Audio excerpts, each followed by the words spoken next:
Nyakwara Ramogi Ajwang' chopo kanyo sa chiela mamidhiambo kamora mora ma intiere odhiambo makawuono. Erokamano ahinya kuom yiero TV mar Ramogi eneno weche manyien mag ang'ich welo moiko ni odhiambo makawuono kama weche mopogore opogore timore pacho kae.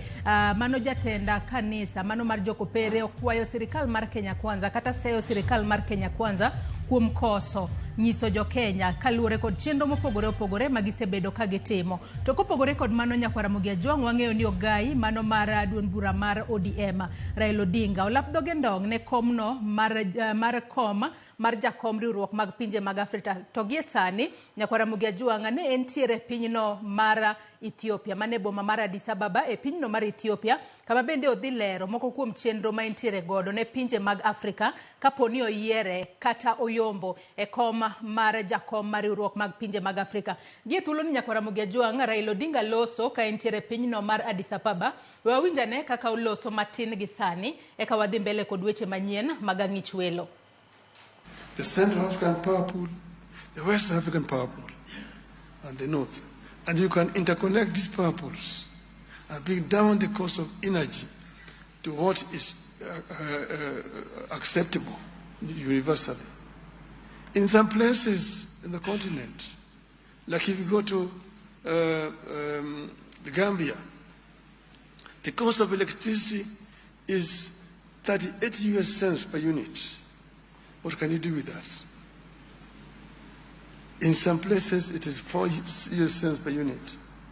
If you want to be able to process the raw materials that are available in abundance on the continent, you must address the issue of energy acceptability in our continent. And that was one of the issues we dealt with. The issue of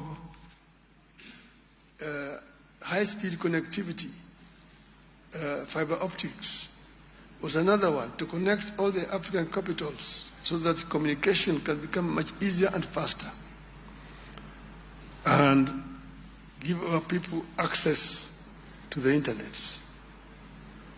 Then the open skies was another issue. Open skies to bring down the cost of air transport on the continent.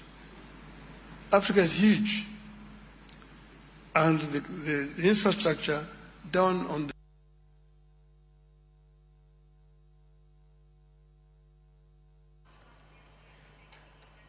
Aya Nyakwara Ramogi Ajwang' mano Raila Odinga ka entiere pinyno mar Ethiopia mane boma mar Addis Ababa kama olero moko kuom chenro ma entiere godo ne pinje mag Afrika kaponi oyombo mar mondo mi oyud komno mar jakoma mar riwruok mag Afrika. Magi moko kuom weche ma waluono otieno makawuono Nyakwara Ramogi Ajwang'. To mokwongo magi e thuond weche ma wamiyo pek.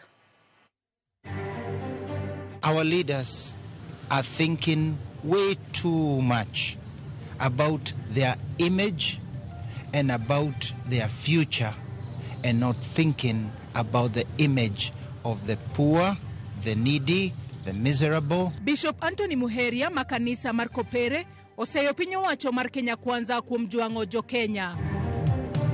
Apedha dhi nyime ne jopuonj ma itudo kod kuo penj ka doho matamu Muhoroni odino ne jopuonj 5 kuom ndalo 5. Mane en gavana ma Migori Okoth Obado okwayo doho mondo we thuolo e kes mar nek mar nyadendi Sharon Otieno.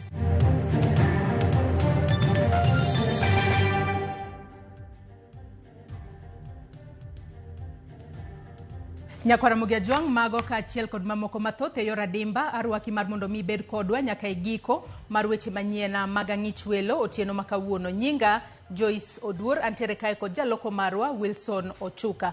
Gie thuolo Nyakwara Ramogi Ajwang' mana kaka nyisi ni ogai mar Azimio mano Raila Odinga kata ogai mar ODM Raila Odinga nitiere boma mar Addis Ababa e pinyno mar Ethiopia kama olero ne pinje mag Afrika kata jotend pinje mag Afrika gigo mochano timo kaponi oyombo e lemo mar jakom pinje mag Afrika. Mena lemo ma olap dhoge ndong' ne sani kendo nyaka sani entiere ng'wecha mar laro lemo mar jakoma riwruok pinje mag Afrika. Wadoga ne kuro mar mondo mi wawinjane kaka Raila Odinga loso.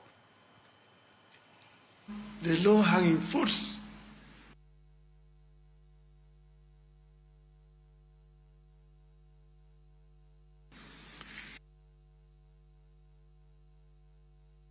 When I was there, and and saying that this means a challenge need to deal with going forward. Then, in the continent, we have the youth. The youth is the biggest asset that we have in our continent. African continent is a young continent because 70% of our youth are below the age of 35. This can be either an asset or it can also be a challenge. Because the youth, if they are not empowered,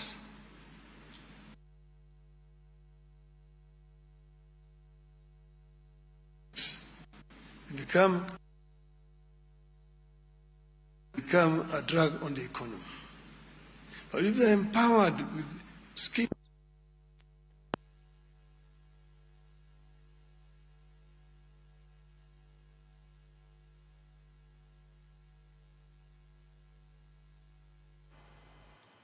Ramogi Ajwang' mano Raila Odinga manyaka sani koro entiere e boma mar Addis Ababa e pinyno mar Ethiopia kama odiochieng' ma kawuono ni sidho mano dwaro mare mar laro koma mar duola mar riwruok mag pinje mag Afrika mano midendo kanyo ni AUC. Kabende nyaka sani Raila lero moko kuom gigo mobobedo ka otimo ne pinje mag Afrika kaponi oyudo lemono mar jakom riwruok mag pinje mag Afrika. Winjo kanyo kwacho no bro konyo e manyo chenro mopogore opogore mabro bedo ka jiwo kata bero ngima mag rowere mantiere pinje mag Afrika. Magi moko kuom weche mwaluonu otieno ma kawuono Ramogi Ajwang' kendo wabobedo kwamlero ni matut kotudore kod wuodh Raila e laro koma mara jakoma riwruok pinje mag Afrika. Kata kamano Ramogi Ajwang' ka wadhi mbele kata ka wadhi nyime kod weche manyien otieno ma kawuono eni jadolo maduong' mar jokopere e Archdiocese ma Nyeri mano Anthony Muheria owuok tung' mosuo kod piny owacho mar Kenya Kwanza kuom rem kao pach jopiny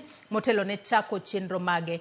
Muheria oseyo sirikal mar jatend piny William Ruto kuom chako chenro mar okumba manyien mar thieth mar SHIF ma ok gi winjo pach jopiny gino momiyo jotuo hinyore kendo moko kuom gilalo ngimagi. Chris Owino nigi ler mathoth. Jadolo maduong' mar din jokopere Archdiocese ma Nyeri Anthony Muheria obedo jadolo machielo ma osoko wang' tend piny owacho mar Kenya Kwanza kuom keto pamba e itgi ne chandruok mag jopiny. Ka oloso e kaunti ma Nyeri e nyasi mar sidho Father John Alamano kaka chuny jotakatif kod rapar mar Sister Irene Nyadha, Muheria sayo serikal kuom siko kod chenro manyien ma ok gikao pach jopiny. We must activate concern for others and not concern for ourselves. Our leaders are thinking way too much about their image and about their future and not thinking about the image of the poor, the needy, the miserable, the ones living in slums. Maonge mbalowang', Muheria ochomore tir kod tend William Ruto kuom rango dwachgi kendo umo wang'gi ne midhiero mag jopiny. Muheria wacho ni oganda mathoth dhi nyime kod yudo chandruok kaachiel kod lalo ngimagi kaluwore kod chochni e weche mag thieth ma okel kod okumo manyien mar thieth mong'ere kaka SHIF. The sick, with the shift of the NHIF to SHIF, we don't seem to have had that thought of the sick. People who die because they can't get services, that's our main concern. We must think about those who don't have shelter.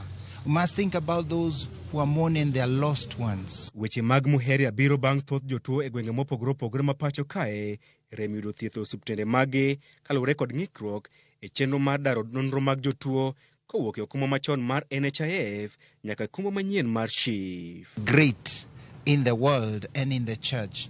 There are a few lessons we can also learn for our country. Great saints, great people, and great leaders. Because saints are fundamentally leaders, are people who are very humble. They are people who are self-sacrificing, and they are people who compete in service, in forgetting themselves. Blessed Irene Nyadha would say, all for Jesus, nothing for me. This is the attitude. Chris Owino, Ramogi TV. Kawadhi weche mamoko en ni jagoro mongirore migao mar somo Bilio Kipsang ogolo sim mager ewi kuo mar penj mar joklas 12 masani dhi nyime pachoka mabiro bang' jopuonj kod jodito mag skunde moko osemaki kitudogi kuo mag penj e counties mano ma Kisumu kaachiel kod Kakamega. Millicent Adhiambo miyo waler mathoth. Migao mar somo pod medo rido arita ewi penj mar joklas 12 pachoka ka gisingo kao ndamo mager ne ng'ata minyalo biro yude gi ketho mar kwalo penjgo. Ma en kaluwore kod jagoro mongirore migao mar somo Belio Kipsang mane oyango ni ji 11 osemaki koteno kod kuo penj ahinya to ka gitiyo kod ong'we yamo nyaka ne penj chakre kitudogi gi ketho mar rocho ratiro matayo chenro mag timo penj pachoka. The law will take its course. Where you get our colleagues trying to sneak in information to children. And you know, you are already a principal, you're already running a school. I don't know what else you would want to risk your career to an extent that you do some of these things. You know, I was telling some people yesterday, you know, you are being suicidal. Ewimano Kipsang oyango ni gidwoko piny kwana pisas magarita e kuonde timo penj pachoka mondo chiw lose makare ne jopuonjre kinde magitimo penj maonge kiondko moro amora. Bende okwayo jonyuol kaachiel kod jopuonj mondo neni obedo machiegni ka gipuonjore kod nyithindo manyiri ka owacho ni e penj maigani kwan nyithindo matimo penj kayach omedore. There is a slight increase in the number of our girls having to do their examinations in hospitals. Compared to last year, the numbers have slightly gone up.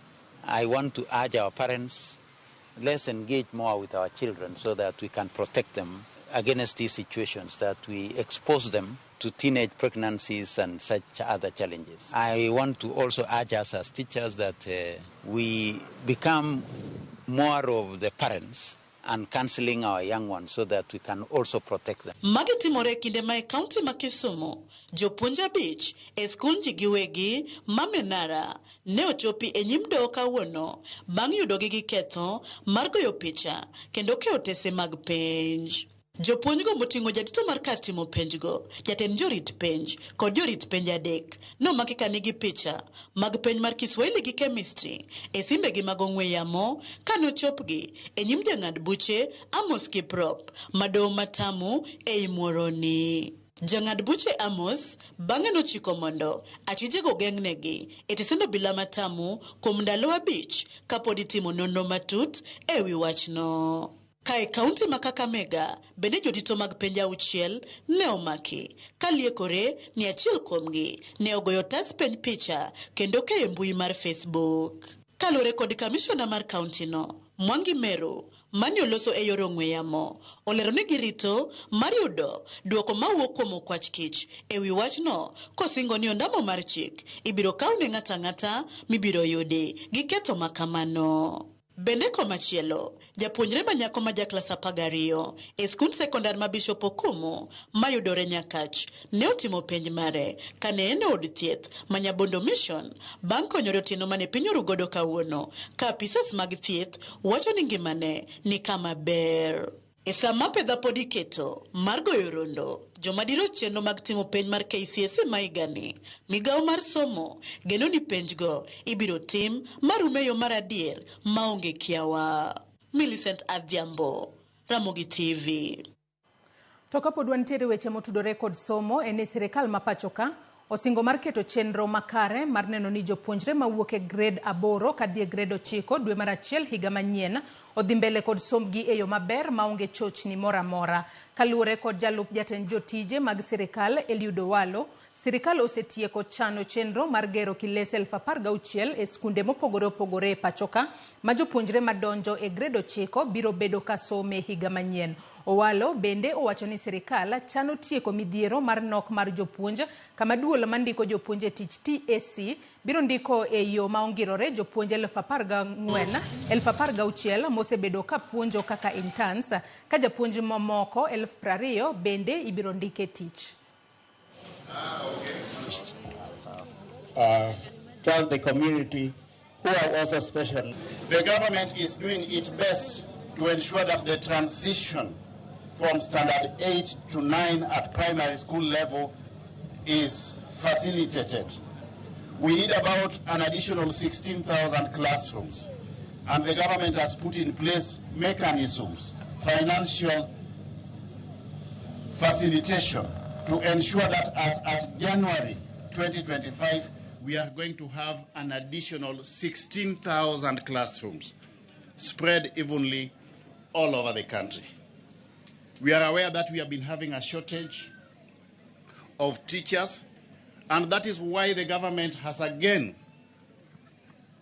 decided to absorb the 46,000 teachers who have been teaching as interns. Now they are being absorbed fully through the Teacher Service Commission. Our objectives as funders of this project to make sure that our children are well prepared to be digital natives of the future. This is now your responsibility. It is not ours. And I can tell you, this is not the last time we're coming here.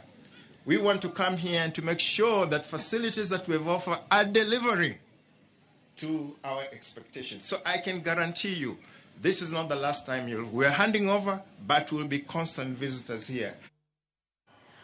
Rowere matieko tiegruok e kuonde somo tije lwedo kata TVET e pachoka mangima koro kwani oneni otiyo gi lony margi e chugo thuolo mag tije mamoko ne oganda.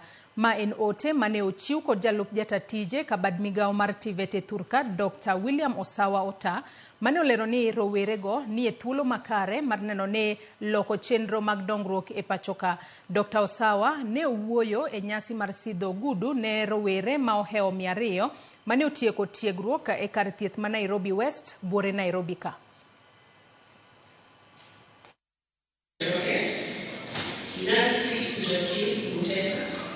It is my sincere hope that the great wealth of knowledge, innovative ideas, and problem-solving skills that you have acquired in the course of your training will help you to overcome the challenges and lead you to identify and achieve real success, not only for yourselves, but for the whole country without engaging in non-ethical activities. It is our duty to listen attentively, to offer solace, and to provide care that goes beyond physical, encompassing the emotional and spiritual aspects of healing. As you will be caring for your patients, do so with diligence. Care for your patients with professionalism and humility. Attend to them with respect and... Please remember that the world is full of promises. Carry with you more than certificates and diplomas. You should carry the responsibility to make the meaningful and the lasting impact in the world. Jotije mag mbalariany oseyo piny owacho kuom koso keto maino e ng'anyo margi madhi mbele kendo rocho chenro mag somo e mbalariany mag piny owacho. Kagiloso e gwenge mag Nyeri, jokanyogo kotelnegi kod jagoro Onesmus Mutiso giwacho ni jatend migao mar somo pok obedo gi romo kodgi manyiso ni idwa ket e chenro makare. Gimedo ni podi gibiro dhi mbele kod ng'anyo nyaka ket e tim winjruok mar tich ma higa mar 2021 nyaka 25 kama gidware bilion 9.7 mar keto kare dwachgi. Bende gisiemo jotend mbalariany owe buogo jotije manie ng'anyo ni mar chiko yienegi bedo e ng'anyo. If you are not willing to resolve the issue affecting lecturers, please leave, resign and leave your office. We want people who are serious, people who are ready to engage us. You have seen that the CS is opening a container while lecturers are striking. Seriously? You go to open a container when students are not studying? Are you serious? We want to say that we want people who are serious. The ministry, our mother ministry, the CS and the PS are not serious. We are on this strike till the government does its part. When we signed the return to work formula, we agreed that we are going to pay our people 7%, 10% increment and 4% automatic annual increments. We did the simulations in Machakos, and I have seen even in media, they are lying on a broad daylight that the calculations are 4 point something. It is 9.7 billion. The negotiations must continue, and that's number one, at the national level. Number two, the Dedan Kimathi Roko issues are becoming unbearable. Only last week, one of our lecturers was sacked because he did not teach. One of the reasons is because he did not teach during the strike period. Ng'eto mar buchne kamar Sharon Otieno kod nyathine mano makne gavana ma Migori machon Zachary Okoth Obado kod ji ariyo mamoko ochwal nyime nyaka tarik 30 dwe mokwongo higa manyien. Kaka jafwambo marwa Efi Nyakidilero, ji ariyo mamoko mabende nomaki negi buchnekno okwayo doho mondo wegi thuolo ni mar joneno nokochiwo ranyisi moromo. Gavana machon ma Migori Zachary Okoth Obado gi ji ariyo mamoko manomakne gi buchnek mar Sharon Otieno kachiel gi nyathine manenie ich biro rito nyaka tarik 30 dwe mar achiel higa mabiro mar winjo ng'eto mar burano. Matok okinde mochung'ne Obado e bura Kioko Kilikumi kachiel kod Rogers Sagana kod Jamin Wach pedho kwayo margi mogik e nyim doho. Kokadhe okinde mage, Obado nowacho ni Jamin Wach okosechiwo nonro moromo mar mako ne bura kendo ne oikore mar chiwo sir ne Sharon kod nyathine. Okinde mage bende nomedo lero ne doho ni kaluwore kod lipot mar bero manotim tok tho mar Sharon, nyathine pod nie ich kendo Sharon kod nyathine nikawo kaka ng'at achiel. Katiba mar piny Kenya bende owacho ni olero ni e kinde momakne ng'ata bura nyaka chiw ler makare e wi ketho mare. The fetus died in the uterus. When it is in the uterus, the fetus is wholly dependent on the mother. It does not have separate existence. Your Ladyship, the law is a fetus cannot be a subject matter of murder. Murder is only for a person who proceeds from the mother's womb alive. And that is the principle known as born alive principle. Michael Oyamo kod Caspar Lobiero mabende itudo gi nek mar Sharon kod nyathine okwayo doho mondo wegi thuolo mar ni joneno manochwale nyim doho nokochiwo nonro makare. And my lady, we ask you not to put the second accused person on his defense to clear the doubts created by the prosecution. The loopholes the prosecution has left should not be, the second accused person should not be called to come and clear those doubts. The perpetrators are still at large. I submit, my lady. Motelo ne winjo burano e doho kawuono, joneno 42 nosechiwo neno margi mabiro konyo e ng'eto mar burano. Efi Nyakidi, Ramogi TV, Nairobi. Nyakwa Ramogi Jwangi report mar Efi Nyakidi yena mar mondo mi wakaw yoyo mokwongo e weche manyien mag ang'ich welo kata kamana soma ne moko kuom ote ma ochwalonwa Otieno makawuono. Frederick Osuru wachono imore Joyce jodolo masani ywak ni sirikal ojwang'o jopiny emane owacho kae ni emane imiyo sirikal ni mano mar Kenya Kwanza thuolo mar goyo siasa e kanisegi. Jodolo ema omiyo jopiny kale mateka kuom siro sirikal ni mar Kenya Kwanza e yiero ma okalo. Alfred Osuru and Dandora Phase 2. Erokamano ahinya kuom kete Ramogi TV. Oruatai orwa mano majority leader Wuodu Yoma Kabongra Char bende wacho na seko donje chenro kendo aneno Ramogi TV malera. Nyakwa Ramogi Jwang med chwalonwa pachi kotudore kod chenro magwa duto mag ang'ich welo Otieno makawuono wakaw yoyo madundo aduoga dhi mbele kikidhi mabor.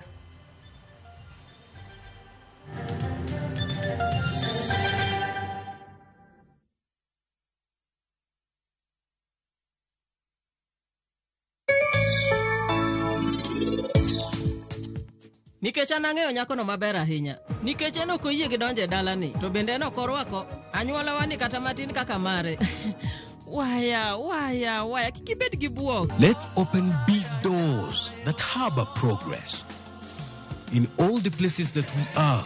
KCB ni yangu. KCB ni yetu. KCB ni yetu. For people, for better.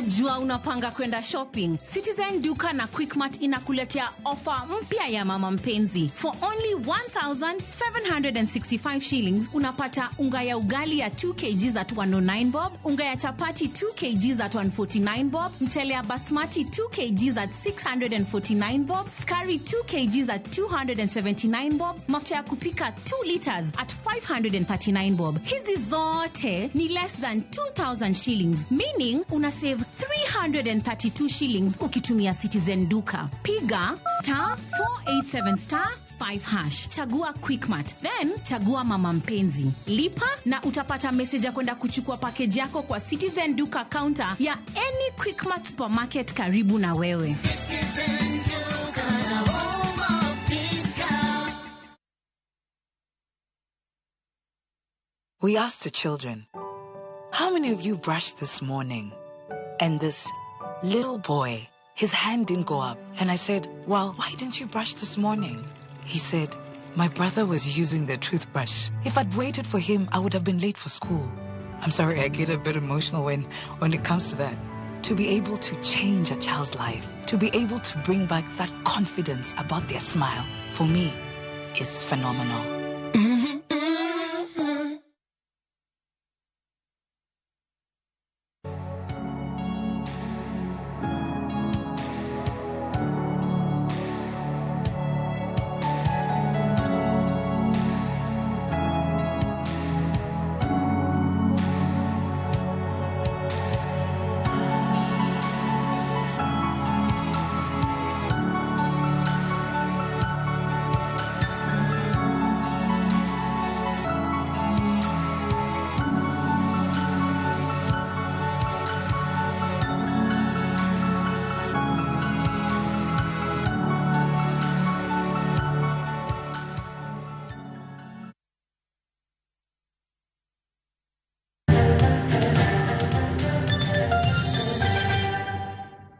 Machiegni kendo nyakwara Ramogi Jwang wadhi mbele kod weche manyien mag ang'ich welo. Migao mar omenda osingo omenda maromo bilion 1.73 e budget mabalang' midhi chwal ne migao mar thieth. Omenda ni migao no dhi chiwo kaka hola ne counties mar chulo lakteche. Kaluwore kod jagoro mongirore e migao mar thieth Mary Muthoni, owacho ni omenda ni biro konyo counties e geng'o ng'ikruok chenro mag thieth kaluwore kod ng'anyo jochiw thieth. Omenda ni lakteche mamedo somgi bende biro yudo sir kokalo e agulu no.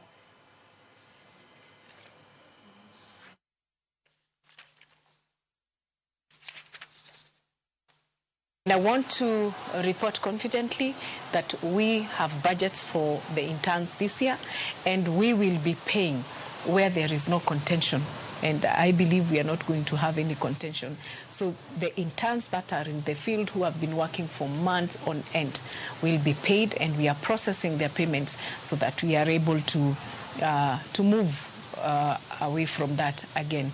And we also promised to give a conditional grant to the counties, 3.5 billion shillings, conditional grant to the counties, and already 1.75 has been demarcated, and Treasury has already written to us confirming that during supplementary 2 we will be able to give the basic salary arrears as a conditional grant to the counties so that they may pay their staff. That was one other thing that we had already agreed. And more so the payment of postgraduate studies, and especially where there was no contention, the lists were provided to the ministry and they were paid for to the universities where they are studying. Oganda makwara ne owuok oko e gwenge malikoni Mombasa mar yudo thieth mane ichiwo negi nono maonge chudo e bwo chenro mane itayo gi kambi mar Royal Media Services moting'o Ramogi TV. Chenro no ne otime kindeni ma jotuo mathoth mayutogi ni piny koni gikwame udi kaluwore gi garama mar thieth magikoni ni malo kaluwore gi uchumi mapachoka mabende oridore ne thothgi. Jafambo marwa Mombasa, Joja Oko, gi ler mathoth. Jogo manikod tuoche mopogore ne omolo e alap ma Mwahima mantiere od bura malikoni Mombasa, kuma kambi mar Royal Media Services moting'o nyaka Ramogi TV ne chiwe thieth ne jopiny nono maonge chudo. Kwan mathoth mag jopiny mane ochopo ne en ranyisi ni oganda makwar osebedo ka tuore mana e udi, to kata kamano ok nyal chopo e ute thieth kaluwore gi garama mar thieth. Gima biro ne kae sana en cancer screening emokela ka. Kata kidhi osiptal nyaka igol pesa matin mondo mi othiedhi. Koro wagone Royal Media Services erokamano kuom thieth manono ma odiochieng' ma kawuono. To seche moko iyudo ni yedhe mag pressure to kata gi yedhe mag diabetes, iyudo ni gin yedhe ma nyaka itigo dwe ka dwe. Koro iyudo seche moko idig in your pocket mondo mi make sure ni tomo nade ibedo kodgi. Koro ka awinjo jogi ni jo Royal Media nitie kae kachiel gi jok ma jo Citizen, aneno ni mondo mi abid poka yudo kata yedhe go. Joma majo siasa losa giwacho mang'eny to gik ma gitimo onge. Ka ben ginyalo timo chenro kaka mani ni jopiny, gino nyalo bedo maber zaidi moloyo gimoro amora. Okik bed ni seche mag siasa kaka gik moko kaka nyocho giwuok gi riembo gachagu ang'ono gibed ibunge nyaka saa 6-7 motieno. To kochopo sama jopiny dwa kony kuomgi to gite giringo gilal. Ne bende en puoch kod pak ne kambi Royal Media Services kaluwore gi chenro no ma oganda mathoth koni ne ode resruok mar thieth kod yedhe mag tuoche mopogore. Nashukuru nimemwona daktari, matibabu alikuwa mazuri. Niko na shida ya magoti, nimefaidika. Hata nimepata madawa ya magoti ndio hizo za joints na mengine kadhalika za asidi. Nyingi kabisa, nimepata madawa mengi. Namshukuru. Na pia kuna screening za mambo ya kansa, kina mama, kansa za matiti, kansa za kizazi na kansa nyingine nyingi ambazo ziko, na pia ugonjwa wa kisukari ambao umekuwa mwingi sana. Kwa hivyo tunaambia Royal Media kupitia Citizen jukwaa la afya ya kwamba hii iwe ni program ambao pengine labda kila mwezi mwa mnatufanyia kwa siku 3. Hapa nilikuwa ninaweza kuomba hivyo. Kaka cancer screening dwaro pesa, to kirango chenro kaka mag SHA podok gin gigo matiyo maber. Koro kiyudo opportunity kaminyalo timni screening nono, aparo njoja oko, you will go for it. Borno oken gima, it doesn't matter. En romo mabende ne oyuore gi jolendo mopogore moting'o mago mag Ramogi kachiel kod Citizen TV e kinde mamoko. Moro inya kod oganda mabende uwuok mang'eny kabisa mar mondo gine kaka ginyalo biro, mondo gine kaka ginyalo pimo dendgi. Ma en gima timore mana nono, onge chudo moro amora mabende itimo. Miyo poch gi pak ne kambi mang'ongo mar Royal Media and Services kuom kelo gima chal kama endi. Kanyo bende kitemo nono, nitie jok moko bende nitie gi nyithindo matindo. Manyiso ni ok warang kata mana igni kata higa moro amora. Ni intie likoni ka endi to intie gi shida mora bia mondo pimi eka koro wane kaka daktari nyalo konyi. Yath bende chiwo nono. Skin energy dhano biro ka gi tuoche mopogore moko approach on the side ngisi ni Victor fadhali anadwaro operation gima chalo kama gima neno ka litna lakini mora nikech kambi maduong' mar Royal Media Services koreoreno kotel ne Citizen TV no Ramogi TV Noro TV obiro timo gima chalo kama Likoni. Tunasema ni asante, na wakazi wa Likoni kweli wanahitaji huduma za matibabu, na sisi tumejitahidi kadri ya uwezo wetu tukisaidiwa na washikadau wengine ambao ni mashirika mbalimbali ambayo yanatoa huduma mbalimbali za afya na pamoja na huduma nyingine za kuhudumia wananchi. Kwa hivyo tumeitikia wito wa kwamba watu wanahitaji huduma za afya bila malipo, ndio maana tukaamua kwamba tuzilete hapa. Joluo nogoyo ngero ni ngima en mwandu. Ma emomiyo kambi mar Royal Media Services ne kawuono wuok oko kendo chopo Likoni kae mar chiwo thieth ne jodak nono maonge chudo. George Aoko, Ramogi TV, Mombasa. Piny owacho ka okale bad migao mar piny owacho ma ochung' ne keyo pi e puothe National Irrigation Authority osingo mar tieko gedo mar karapura mar Lower Kuja Irrigation Scheme. Ma ne oyangi kod jatend jotije piny owacho Felix Koskei mane owuoyo e gwenge Manyatike. George Juma miyowa mathoth. Dweche ariyo bang' jatend piny Kenya William Ruto limo kar pur mar Lower Kuja Irrigation Scheme e sabkono Manyatike kendo chiwo singo mar bero kar purne. Jatend jotich e piny owacho malo Felix Koskei ne otimo limo gego mag Nyatike mar rang kaka chenro mar gedo mar kar purne ma itimo kod duolno ma ochung' ne pur ma ikeyo pi e puothe The National Irrigation Authority koro dhi nyime. Koskei mano tenko jagoro maduong' e migao mar pur ma ikeyo pi e puothe kata irrigation e Fantus Kimotho. Mano ma ochung'ne pur Dr. Paul Rono, gavana ma Migori Ocheleako, kod jotelo mamoko ne wane piny wacho dhi neno ni gedo mar kar purni koro rumo e kinde machiegni. We have set aside money to ensure that Lower Kuja irrigation scheme is operational. Lower Kuja irrigation scheme, when it is fully operational, will irrigate 19,000 acres. In our rice deficit strategy, this is a very key project in that currently, as you know, the rice deficit of the country stands at 700,000 metric tons. This project at maximum production should be able to give us 70,000 metric tons. Jatend jotich ni wach ni kar purni nitiere kod nyalo mar medo chiemo e piny Kenya ka ojuojo pur mondo koro ket maino gi e pur mar michele, wach mane oser kod gavana ma Migori Ocheleako. Let us put almost 70-80% of Lower Kuja as a rice scheme, so that we not only sort out the shortages that we have in the country in terms of rice, because we are importing about 90% of rice. In order for us to have our financial services access to finances, agriculture is the key, because Nyatike has land and we have a big river here and we can do irrigation. E gedo mar kar purni madhi nyime, gedo ma itimo kod National Irrigation Authority, jagoro maduong' e migaono mar pur ma ikeyo pi e puothe kata irrigation e Fantus Kimotho ne wane gedo ni madhi nyime dhi neno ni lach mar lowo maromo ekas 2,000 ma en bath ekas 19,000 mar kar purni koro tike kinde machiegni kendo chenro mag pur odhi e nyime. 5,000 acres is under rice production, 2,000 acres is under maize production, and what you saw today is phase 2, which was launched by His Excellency sometimes in August. We expect phase 2 has 12,000 acres. The current funding that we have covers 2,000 acres. Jagoro maduong' e migaono mar pur Dr. Paul Rono korka kore ne wane piny owacho oseketo kenge mathoth mar bero wechego mag pur ma oting'o mano mar michele kod kothe mamoko ka gikonyo jopur e yudo chiro maber kaachiel kod mbolea. Tulisikia mlio yenu na tumelete fertilizers karibu. Gavana, tukae pamoja tusaidia wakulima ili tulete fertilizers karibu na wakulima. Fungua stores karibu na wakulima. E kinde limbe ma jatend jotich Felix Koskei, jolony e yore mag pur mar ohala ma ong'ere kaka agripreneurs maromo 300 e kaunti ma Migori bende ne osidayanga. I want to urge all the farmers across the country to use the expertise that these young people have, to use the energies that they have. With the productivity that is expected because of the input of these young people, we need market and we need to start focusing on value addition. George Juma, Ramogi TV, Migori.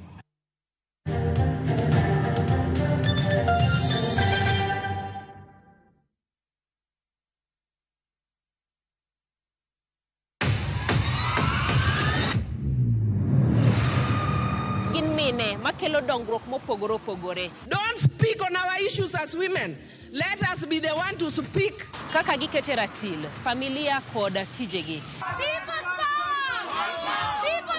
Magitimo gisiso kod lony. As the woman representative of Homa Bay County, this nation is hungry and there is no question about it. Minegi nietelo. Gijiwo kendo gikelo lony mopogore opogore. Mentorship en gimoro ma important kabisa.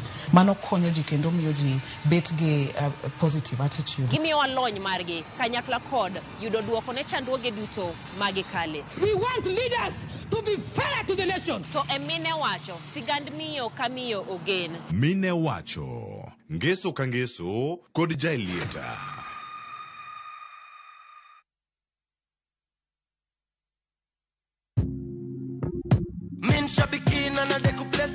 My name is John Dongo Mwangi from Subukia. I've been participating in Aviator for quite some time. I've been praying that one day luck will be on my side. I will continue playing because there are stakes there that are higher than what I got. I won big on Shabiki Aviator. Changamkia Aviator on Shabiki.com. Not for persons under the age of 18. Authorized and regulated by BCLB license number 428.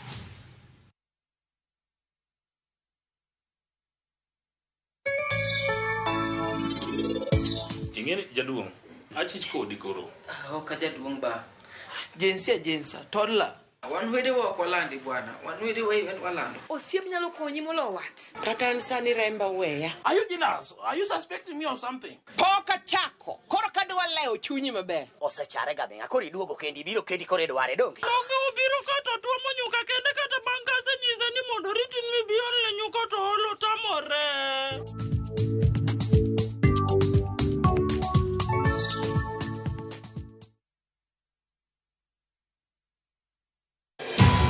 Mama moher gi joode, to mak mana tim marach osebedo ka omako ngimane chuth. idhako mobeda beda ni onge gimoro amora minyalo time dala ka Madho kong'o ok en mana tim ma osing'iyo. adhi lando kaka baba ujajuo ka korigo gotieno ji dhi ng'eyo ibe wuoth kelando kong'o To bende en ting' mapek. kanisa mane bivayo lalecha gogi sauno lal ing'uomo te makata gima ji madhi e sau onge To keny be medo kethore.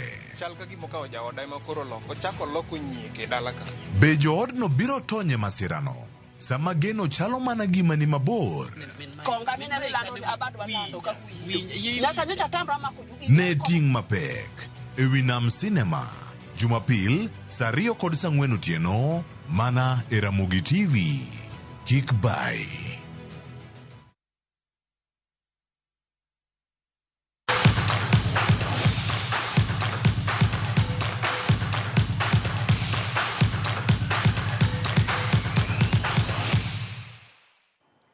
Misa mar alama nobagi ne mosenindo jatugo marauma Ostino Duor Makamu e kanisa ma Kopere ma St. Teresa's Cathedral Kibuye, Kisumu County. Misa no yuore kod jalupa jatend jotije piny owacho Eliud Owalo, anyuola kod johera mag adhula e kind ji mamoko. Kane giloso e kinde mag alama makamano, Eliud Owalo ne opuoyo mokalo Makamu kane owacho ni ne en jatugo mane ohero ji kendo ne en kod chia mar nyiso tuke e yo makare ka otime kod hera e diere oganda duto. Jotugo marauma mayande otugo gi Makamu ne omedo oro ote mag lit ne jood Makamu kendo ne gimedo puoyo chia mare ka gikoni ne en jatugo mane nigi luoro kendo nohero jowetene.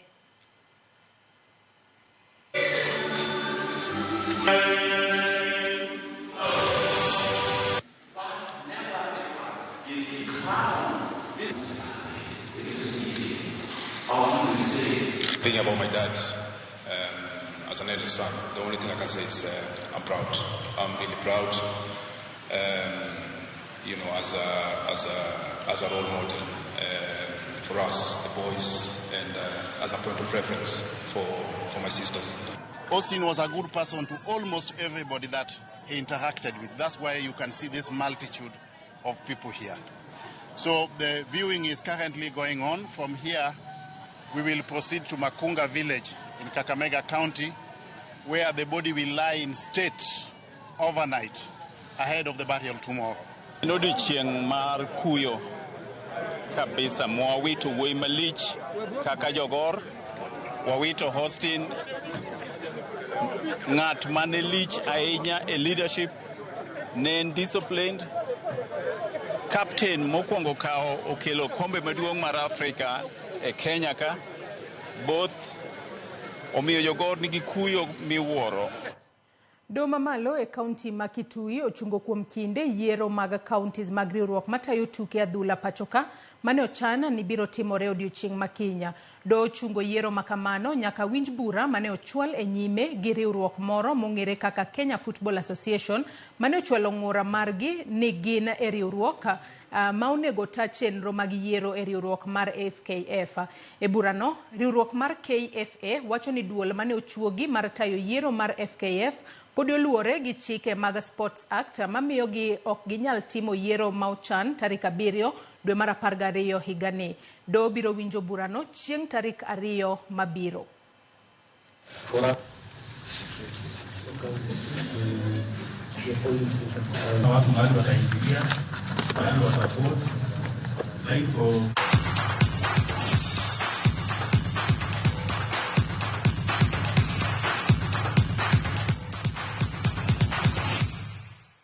Nyakora Mugajwang erokamano ahinya kuom bedo kodwa nyaka gisani mwachope giko mar weche manyien mag ang'ich welo. Warom kendo kango chopo kanyo saa 3 e weche manyien magoimore. Oriti masani nyinga Joyce Oduor, nantiere kae kod jaloko marwa Wilson Ochuka.